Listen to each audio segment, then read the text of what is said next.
என் சிறையிருப்பு மாறுமா, எனக்கும் நன்மை வருமா என்று ஏங்கிக் கொண்டிருக்கும் ஆத்மாவே, இன்று கர்த்தர் உங்களுக்கு சொல்லுவது சகரியா 9:12. நம்பிக்கையுடைய சிறைகளே, அரணுக்கு திரும்புங்கள், இரட்டிப்பான நன்மையை தருவேன், இன்றைக்கே தருவேன். சிறையில் இருந்த யோசேப்பு தன் நண்பர்களிடம் ராஜாவுக்கு நினைப்பூட்ட சொல்ல காரணம் என்ன? தேவன் தந்த தரிசனத்தை பூரணமாய் நம்பினபடினால் அதற்காக காத்திருந்தார். நாளும் வந்தது.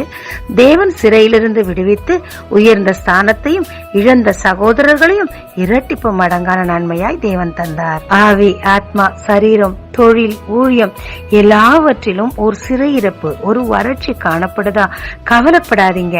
இந்த நாளில் தானே தேவன் உங்களுக்கு சொல்லுவது, எல்லாமே மாறும், இரட்டத்தனையான நன்மை வரும். ஆனால் நீங்க நம்பிக்கையோட காத்திருங்க. ஜெபிக்கலாமாங்க. தேவரீர், என் சிறையிருப்பை மாற்றி 2 மடங்கு நன்மை தரப்போறதற்கு நன்றி. உண்மையில் நம்பிக்கையா இருக்க கிருபை தாரும். இயேசு மூலம் பிதாவே, ஆமென். இயேசு கிறிஸ்துவின் நாமத்தில் இந்த நாளில் உங்களை ஆசீர்வதிக்கும் ஜீசஸ் விஷன்.